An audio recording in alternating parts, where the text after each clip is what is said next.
Hey everybody, welcome back to another episode of FSi DFS Fantasy Baseball Picks. I'm host Mega31.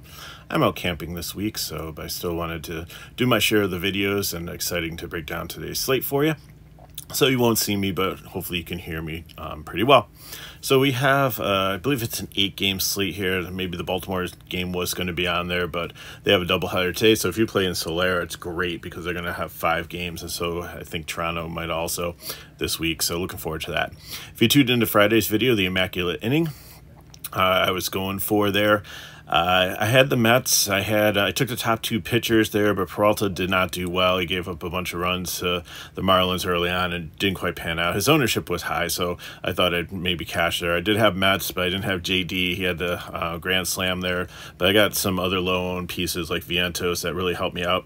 So I went to bed thinking, okay, you know, I'm going to make a couple $100 here. And I woke up and I saw my DK, and yes, I did make a couple $100 on it, but it wasn't that. It was actually the cash line that I gave you here that almost, I think it took 3rd or 4th place in the $4 GPP. So I was kind of amazed by that. So hopefully you watched the video. Hopefully it helped you out. Hopefully we can do more of the same here today. So first game we have is Seattle and Boston in Boston. Now this is going to be a huge park downgrade for Gilbert, who plays in a pitching park. It's in Fenway. It's against an offense that does much better against righties than lefties. They struck out a ton versus lefties, but against righties, they're not as bad. And you might notice I don't have any of the strikeout or bullpen stats up here. It's just because there's been so many changes with this trade deadline that I looked at the data and some of it felt was kind of not accurate. Like the Angels have had a solid bullpen, but they traded their really good closer away. So like stats like that, and as a lineup start to change here, I want to get a good feel by next week to bring it back, but I just don't think the data is relevant right now. But we do know that Gilbert is a decent pitcher, and I think that you can play him in GPP, but I'm not touching him in cash. Pivetta, the same thing. He just got roughed up with Colorado recently, but he did have enough strikeouts to get him kind of across the finish line in cash. It wasn't pretty, but it worked. It could have been worse than it was. So I think both of them in play, but I think I'm more a GPP. If I'm playing and paying up for pitchers, which paying up is only a couple of them here, there's not that many above 8K or 8.5K, I think I'm going with Skeens or Eovaldi. So bat-wise, I think Seattle makes a decent cheap stack with a Rosarena there. We'll have to see if the change in environment helps him. And Pivetta has been a little bit reverse splitsy through his career, but I think Robles, Raleigh, Polanco, Vossler, first base, I think that they can make a cheap stack for you here. And especially if Pivetta is still going to struggle a little bit, and the wind is blowing out there and it's 73 degrees, so it should be a decent hitting weather. And Red Sox, definitely love them against Gilbert. I think they'll be kind of low owned here because they're facing him as a pitcher, but I think with the weather and being so left-handed that they make a great GPP stack for you. Next up, first of the potential weather games. I don't think this one's going to be too bad. Maybe a delay here. Minnesota at the Mets. So Woods, Richardson, and Quintana. Woods, Richardson's an okay pitcher. He does throw some strikes and is a pitching park for them. But the Mets have been pretty hot recently, so I don't know if I like him. I don't love him here in the cheap range. Quintana's actually been solid also, and the Twins have been pretty neutral with strikeouts, so there's definitely some potential there. So I think you could consider him at 7.4 in GPPs. Or, I mean, it's an 8-game slate, so maybe as an SP2 in cash, but we have to see how the rest of your build goes. If you land on him, I think it's fine. Minnesota, I think they're still relatively cheap if you take Lewis out of the lineup, and he's still only 5'2". He was reaching like the 6K before the injury. But everybody else is in the 4K range, but they are pitch hit risks, a lot of them in the lineup because they mix and match quite often. And the Mets, I really like chasing home runs against Richardson. Even though he does have some K upside, though, he still struggles with power. So Lindor and Nemo have been good recently. JD and Alonso I like against lefties, but they have hit home runs off of righties. McNeil's cooled off a little bit, but he's still pretty good. Vientos has been decent. Looks like they picked up Jesse Winker, too, who might be in the lineup. And Iglesias, I wouldn't sleep on him at the bottom of the lineup, too. He's been solid.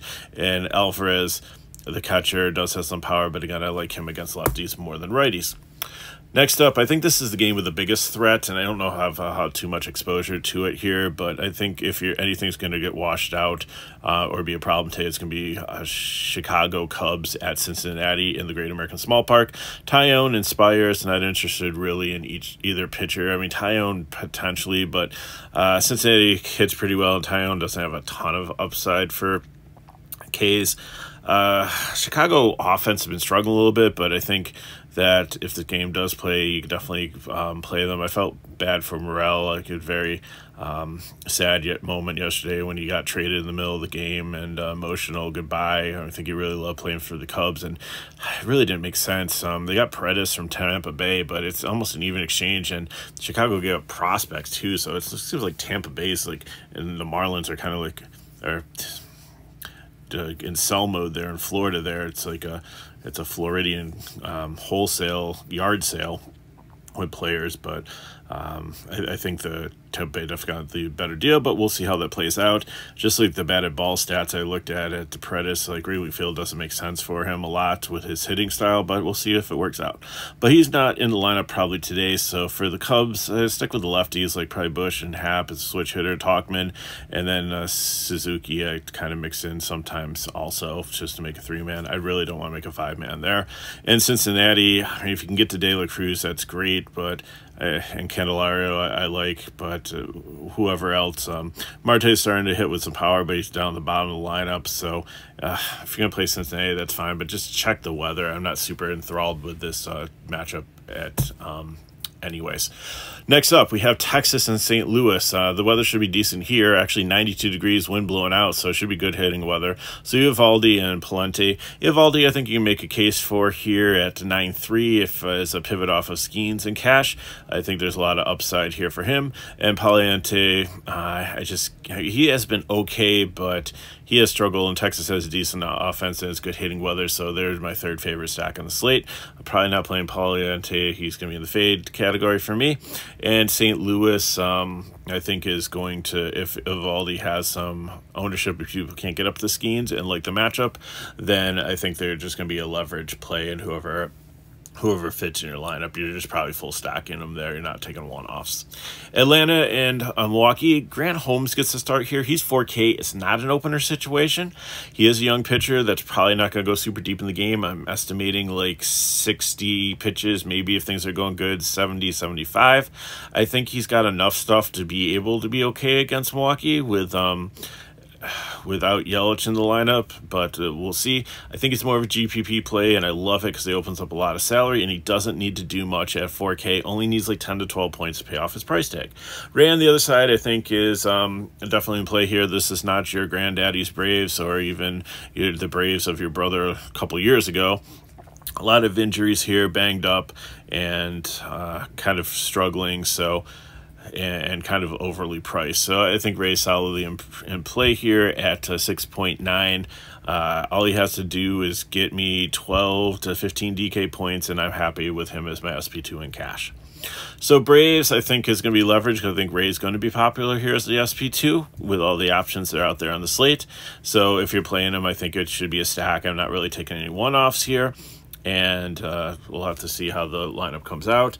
And then if you the one thing that keep in mind if you play DFS quite often is Forrest Wall, who I loved in the preseason, who had some power and a ton of blazing speed, like fast, like Billy Hamilton, who can actually, or Elias Ruiz, who doesn't strike out as much, actually got ruled 5 to the Marlins. So they might call him up now that Jazz is gone. And if he gets everyday playing time, he could be super sneaky. So keep an eye on him. The Marlins are on the slate right now, but something to look forward to in the days to come.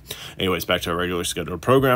With Milwaukee here, I definitely like them as my fourth favorite stack on the slate here against Holmes and the Braves bullpen. So Terang, Bowers are the lefties that are up top there, but Chirino, Adames, I can still take Ortiz, like Mitchell, like any of them. I think it's going to be fine because he's probably not going super deep in the game.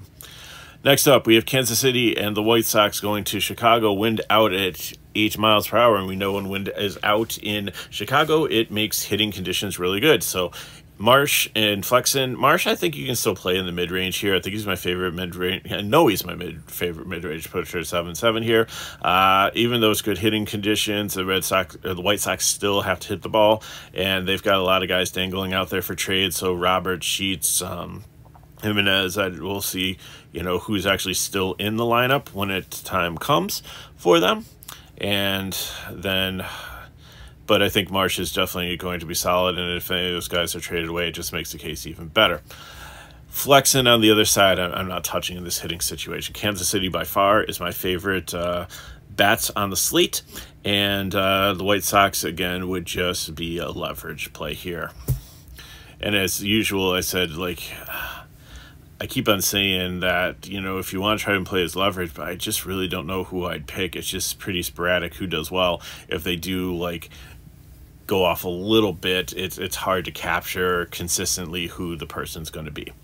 Pittsburgh at Houston. It's kind of shocking to see Pittsburgh actually favored here, but they have Paul Skeens on the mound, and he is going to go out there, and hopefully they're not going to start to restrict him. But I think at 10.5 that he is definitely in a good matchup here. I know Houston doesn't strike out well, but this kid is young and special and electric, and I think he'll go out there and have a great game. And that Houston's offense has not been as powerful without Tucker in it, and some of the other guys struggling, some of the other people that bring it up. They're still patient, they're still walking more than they're striking out, but I still think there's a ton of upside for Skeens here. Blossom the other side I'm not interested in, so that makes Pittsburgh a decent cheap stack here, because unless you're playing O'Neal Cruz at 5.1, which would make sense because he has a split advantage against Blas, the rest of the team is very cheap.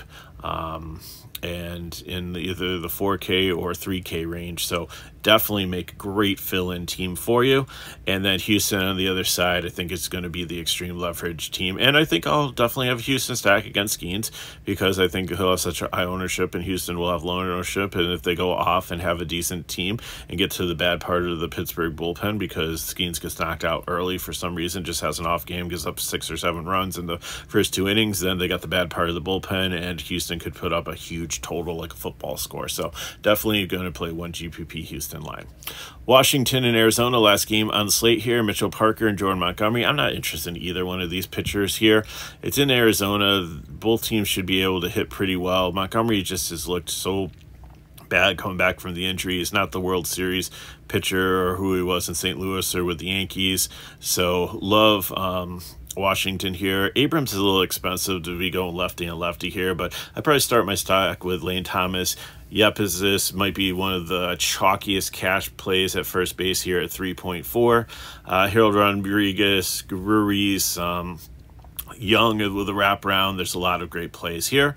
And on the other side of it, Arizona, always love them against lefties. So Marte, Moreno, Gurriel, Walker start there. Grichuk is very cheap, but he usually, if they bring a lefty in, gets pinch hit for Jock Peterson. So you just have to hope that he does his damage early. But Suarez has been hitting well recently also, so I'd probably, if I'm stacking 1 through 6, I'd just leave Grichuk out and go with Suarez. I'm not taking Carroll with lefty and lefty with his struggles.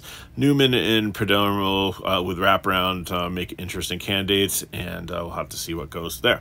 So that's what I've got for you for the breakdown. And for our builds, give me Skeen and Ray there, and then Kansas City, so Perez, Pascatino, and Witt. And I'm going to fill in with Milwaukee, Ortiz, and Mitchell. Pittsburgh works also there for cheap fill-ins, so if you want to go with them, I completely understand that. On the other side, for GPP, give me Marsh and give me Holmes at 4K. If you don't want to go down that far, again, there's lots of other decent options that you can use. But I'm going to take Washington. I'm going to take the Red Sox here. So give me Yepes at first base. Even though he'll probably be chalking a cash play, I'm going to go with him here in GPP. Hamilton's Devers, and then pick your left-handed outfielder for Boston. I think we'll have super low ownership against Gilbert, and then Logan Thomas there.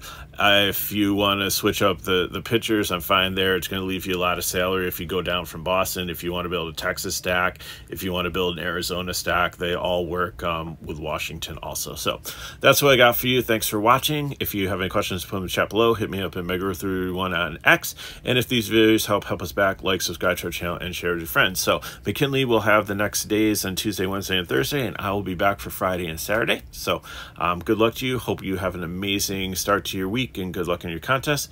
And I will see you next time.